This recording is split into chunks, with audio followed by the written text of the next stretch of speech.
So yesterday I prepared the cadaver, so I did a thorough discectomy after facetectomy exposed Camden's triangle. I had measured the, just using standard type of instruments with a dilator. You could use a trial device as well.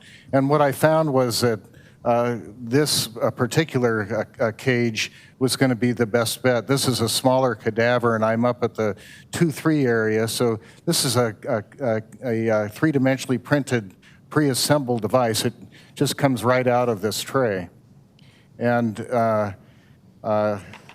this is a 9mm wide by 24mm length and 9mm in height, 6-degree lordotic implant. And so what I'll do is I'll just locate that over the my annulotomy and discectomy, and then I'll need a mallet. And if I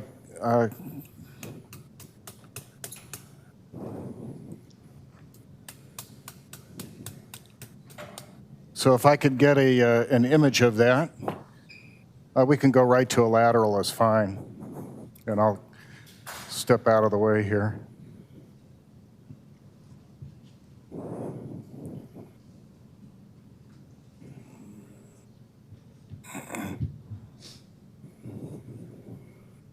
Okay, looks like we need to raise the table up a little bit.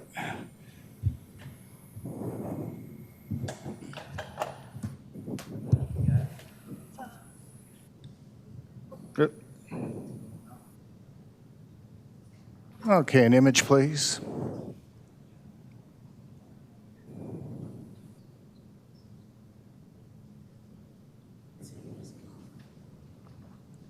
Okay, looks like it needs to drop a little bit.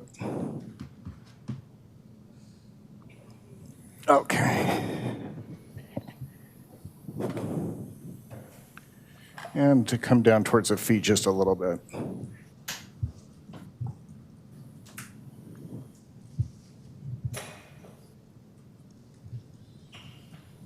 Okay, and go ahead, X-ray. Great, okay, so it looks like it's in perfect position. You can go ahead and slide on up.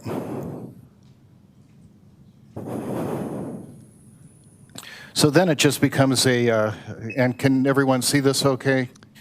Can you put the X-ray back up? We don't see much with the actual specimen itself. I mean, I think the X-ray is kind of, whatever picture you took was really nice. It shows how hollow the cage is, you know, so, you know, graph can definitely flow.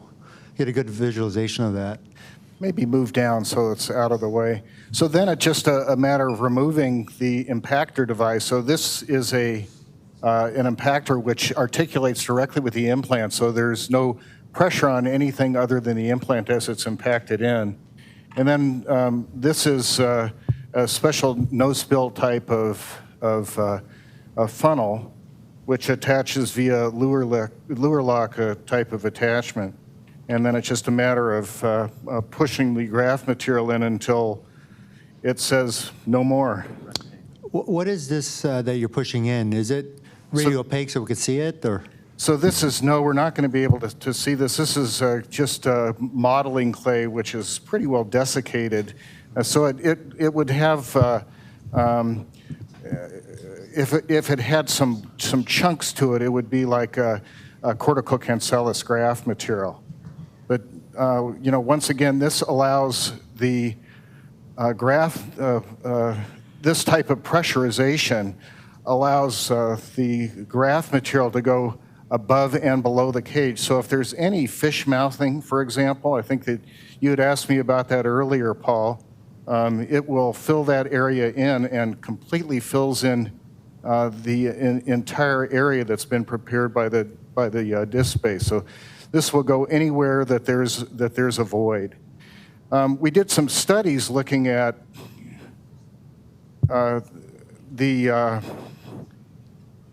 you know, how do you know when you're finished? And with the more challenging type of materials, those can't flow out of the annulus. So they basically just go until you can't push any more in. The cannula starts just to get back pressure.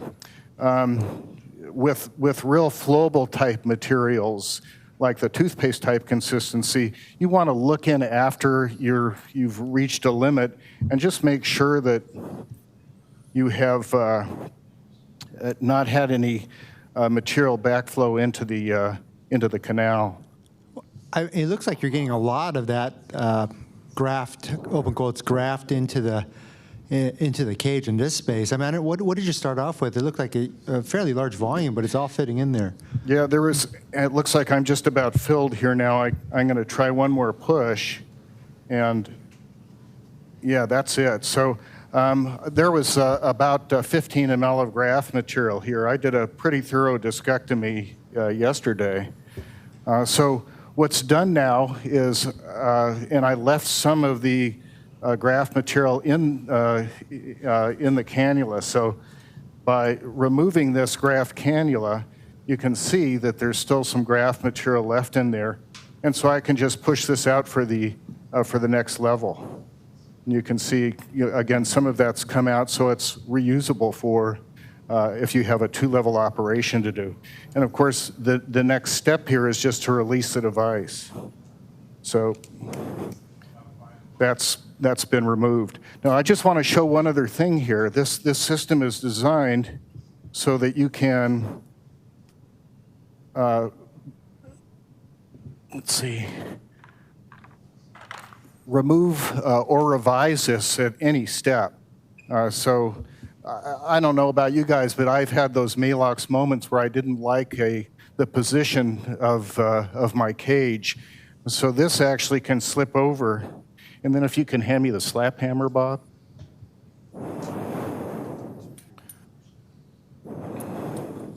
So it's just a matter of attaching this, and then you can slap hammer this out if you wanted to, or reposition it. But what I'm going to do right now is just release this with the pliers again.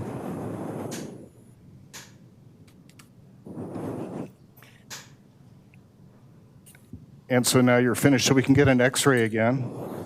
Question, so after you've released the whole system, can we reattach it? Let's say, inadvertently, release the shaft and you want to resite it or remove it. Can you reattach it pretty easily? Yes, you can. Actually, if you wanted to reattach it, it's a little bit more of an ordeal.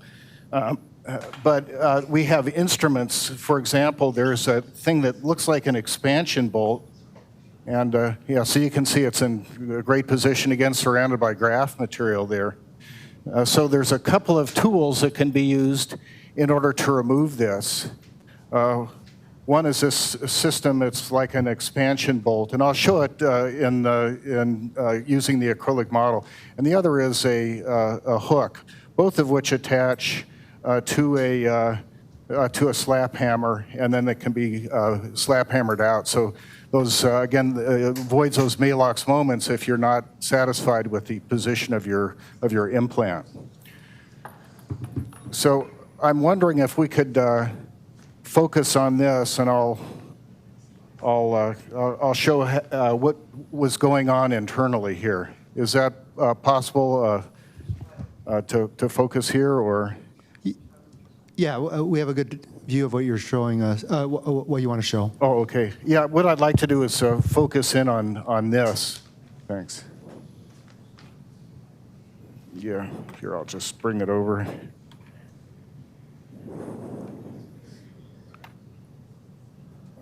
Okay. So the fact that I can do this with loops on right now is just kind of goes to show you how easy it is to work. So is this the better position there? Yeah, okay. So what's being done is this, it's as if we've just impacted this into position, and what I've done here is just, and I'll see if I can show this again, what we're doing is exposing that rectangular channel, and that's really the kind of the secret sauce here. And then it's just a matter, again, of reattaching. Thank you.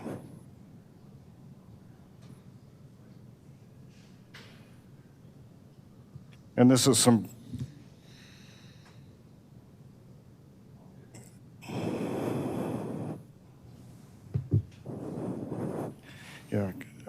this is really dry. So this is a more challenging type of material.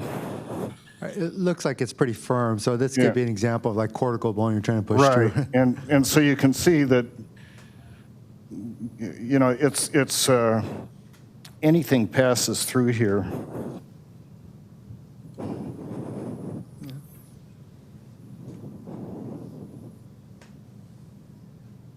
And again, I guess the real benefit is you only have to do one single pass of an instrument.